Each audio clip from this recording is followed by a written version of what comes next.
rekan-rekan sekalian pada rapat bisnis kita hari ini. Seperti yang telah kita jadwalkan, kita akan membahas beberapa poin penting terkait perkembangan perusahaan kita. Adapun agenda rapat hari ini mencakup kondisi keuangan, permasalahan tenaga kerja, strategi pemasaran, serta efisiensi produksi. Ya betul yang dibilang Bu Caca, kita perlu mengevaluasi beberapa aspek di bisnis kita ini agar perusahaan ini bisa tetap berjalan ya dengan optimal. Jadi sebelum kita masuk ke pembahasan pertama ini, saya ingin mengucapkan terima kasih kepada seluruh tim atas kerja kerasnya selama ini ya. Kita telah menghadapi beberapa tantangan, tapi saya yakin dengan kerjasama yang solid kita bisa terus berkembang. Saya setuju Pak Ilham. Saya sangat tertarik untuk mengetahui perkembangan terbaru dari perusahaan ini, terutama terkait kondisi finansial dan juga pemasaran yang diterapkan. Saya harap diskusi kita hari ini bisa menghasilkan solusi yang terbaik. Baik, jika tidak ada hal lain, kita langsung masuk saja ke agenda pertama, yaitu laporan dari divisi produksi. Dari analisis perbandingan yang telah kami lakukan dengan kompetitor baru kita, yaitu produk Hadalabo. Produk Hadalabo ini atau kompetitor baru kita memiliki keunggulan dibanding dengan produk yang kita miliki, Pak. Karena kompetitor memiliki keunggulan bebas alkohol, pewangi, alergen. Sedangkan produk yang kita miliki tidak memiliki keunggulan tersebut. Tetapi, baiknya produk kita ini memiliki kelebihan di dalam aspek ramah lingkungan, serta menggunakan bahan yang aman bagi terumbu karang. Nah, menurut saya dan tim saya, dari hasil analisis yang telah kami lakukan, untuk bersaing dengan kompetitor, kita perlu menggabungkan keunggulan dari dua produk ini.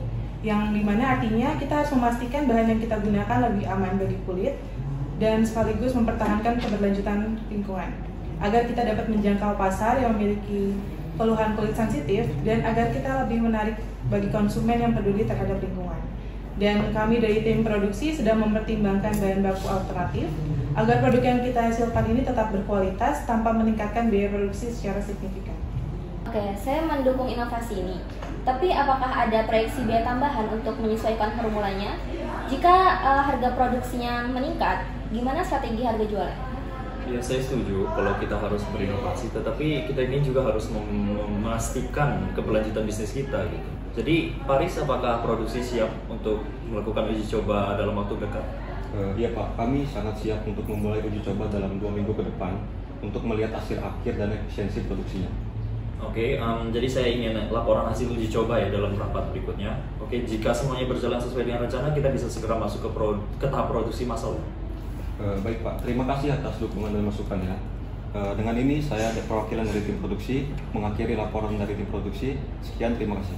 Selanjutnya kita akan mendengarkan laporan dari divisi SDM. Untuk di divisi SDM dipersilakan.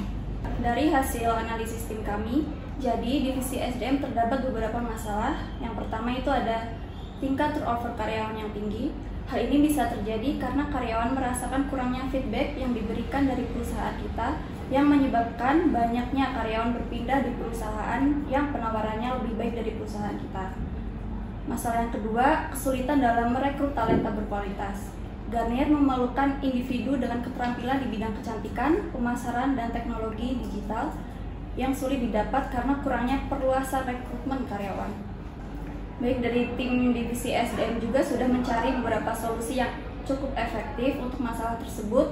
Solusi yang pertama itu kita bisa meningkatkan program retensi karyawan melalui insentif, pelatihan, dan jenjang karir yang jelas. Solusi yang kedua itu bisa memperluas strategi rekrutmen dengan menjalin kemitraan dengan universitas dan komunitas industri kecantikan. Kita juga bisa menggunakan media digital dan line-in untuk menarik talenta muda yang berpotensi menawarkan program internship dan train yang menarik bagi fresh graduate. Jadi kalau melihat dari solusi yang kamu berikan tadi itu, apakah hal itu akan efektif gitu selama 2-3 tahun ke depan? Tetap efektif Pak, karena solusi ini mengedepankan kepuasan kerja dari karyawan. Sekian dari divisi SDM, terima kasih. Selanjutnya kita akan mendengarkan laporan dari tim pemasaran. Pada periode Januari sampai Februari, total penjualan kita mencapai 49.500 pieces dengan penurunan sebesar 25,6% dibandingkan periode sebelumnya. Produk terlaris adalah micellar water dengan total penjualan sebanyak 20.200 pieces, serta dengan wilayah segmentasi pasar dengan penjualan tertinggi adalah di daerah Jabodetabek dengan segmentasi usia yaitu 15-25 tahun. serta saluran penjualan tertinggi kita ada di Shopee, Tokopedia, dan untuk toko offline-nya itu kita juga berada di daerah Jabodetabek dengan total penjualan sebanyak 10.000 pieces. Dibandingkan dengan periode sebelumnya, penjualan mengalami penurunan sebesar 25,6%. Faktor utama yang mempengaruhi adalah karena munculnya pesaing baru yaitu Hadalabo. Mereka menawarkan produk yang bebas alkohol serta bebas pewangi. Serta kurangnya branding dari produk kita juga menjadi faktor utama kurangnya minat dari konsumen tersebut. Untuk mengatasi hal tersebut, saya sudah menyiapkan beberapa strategi untuk kita terapkan ke depannya. Untuk yang pertama itu kita akan melakukan inovasi produk, yaitu dengan Garnier memperkenalkan produk baru seperti Garnier Sakura White Pinkish Radiance dan Smooth Pores Serum Cream yang dirancang untuk memenuhi kebutuhan konsumen di Indonesia yang menunjukkan komitmen mereka terhadap inovasi konsumen. Untuk strategi kedua, kita akan mencoba melakukan pendekatan digital. Garnier memanfaatkan platform daring untuk melibatkan konsumen, serta mengoptimalkan kehadiran digital melalui visual dan konten di media sosial. Serta kita juga akan mencoba memanfaatkan konten-konten di TikTok, di Instagram, serta di YouTube kalau perlu. Sekian laporan dari tim divisi pemasaran. Terima kasih. Oke, dari presentasi dari divisi pemasaran tadi itu, jadi penurunan di penjualan kita itu terjadi karena apa, Amanda? Setelah kami teliti lapangan, ternyata kita kurangnya variasi produk, Pak, dan produk mereka bebas alkohol dan pewangi. Meskipun dari segi harga lebih murah, serta turunnya beauty influencer di platform digital kami, Pak. Oke, jadi tolong ditindaklanjuti lebih cepat ya, dan saya mau kamu berkolaborasi dengan tim produksi untuk membahas produksi baru kita itu ya. Baik, terima kasih Pak masukannya. Sekian dari tim pemasaran. Terima kasih. Dan yang terakhir kita akan mendengar laporan dari divisi keuangan. Dipersilakan. Izin memaparkan sedikit kinerja dari manajer keuangan. Dari yang pertama, pendapatan perusahaan kita Bapak tahun ini pada tahun 2024 total pendapatan yaitu sebanyak 6,5 triliun yang meliputi total penjualan produk sebanyak 5,2 triliun dan juga pendapatan dari mitra retail dan juga e-commerce sebanyak 1,3 triliun. Adapun biaya produksi perusahaan kita pada tahun 2024 ini mencapai 8 triliun Bapak, yang mencakup bahan baku sebanyak 3,8 triliun yang meliputi bahan aktif, kemasan dan juga pengolahan. Yang kedua yaitu produksi. Hal ini mencapai 1,5 triliun yang meliputi tenaga kerja, listrik, dan juga pemeliharaan mesin. Lalu yang keempat ada pemasaran dan juga iklan. Ini menggunakan biaya 1,2 triliun yang meliputi iklan digital dan juga influencer serta promosi. Lalu yang terakhir ada administrasi dan operasional. Hal ini menggunakan biaya sebanyak 800 miliar Bapak yang meliputi gaji staf, sewa kantor, dan juga pajak kita. Nah, jika melihat dari biaya produksi dan juga biaya pendapatan kita pada tahun ini Bapak, kita cenderung mendapatkan penurunan pada laba bersih kita Bapak. Dan kita cenderung mengalami stabilitas pada pendapatan kita karena terbantu dengan beberapa produk kita yang masih ramai digunakan di pasaran. Dan kita meningkat dari segi biaya operasionalnya Bapak. Hal inilah mengapa yang membuat keuangan di perusahaan kita pada tahun ini sedikit menurun Bapak. Kita mencapai laba bersih minus 1,5 miliar Bapak, yang dimana kita mengalami kerugian sebanyak 1,5 triliun pada tahun ini Bapak.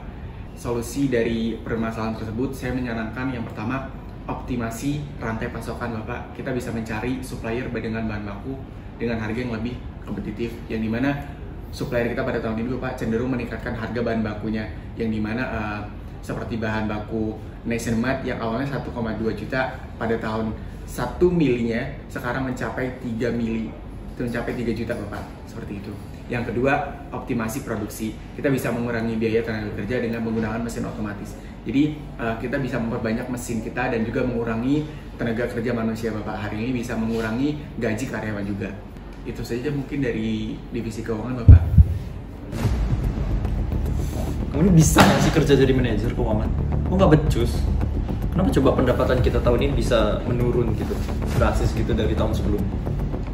Mohon maaf Bapak atas kesalahan dari kerja saya pada tahun ini, karena melihat dari apa yang telah saya sampaikan tadi Bapak, bahwa banyaknya bahan baku yang sekarang mengalami kenaikan harga Bapak daripada tahun sebelumnya. Hal inilah yang menjadi permasalahan yang dimana keuangan kita menaik secara drastis Bapak pada biaya produksinya, seperti itu. Ya, alasan-alasannya kamu ya. Pokoknya saya ingin kamu ya tolong analisis biaya produksi kompetitor kita yang sedang naik daun dan coba lihat gitu bagaimana mereka mengelola keuangannya ya. Oke, kalau melihat dari hasil laporan kalian ya banyaknya karyawan menurun, branding pemasaran juga kita kurang mendukung, dan juga dari segi keuangan yang mengalami stagnan. Karyawan-karyawan yang keluar banyak itu karena feedback yang buruk kan, dan pemasaran juga menurun karena branding juga yang buruk.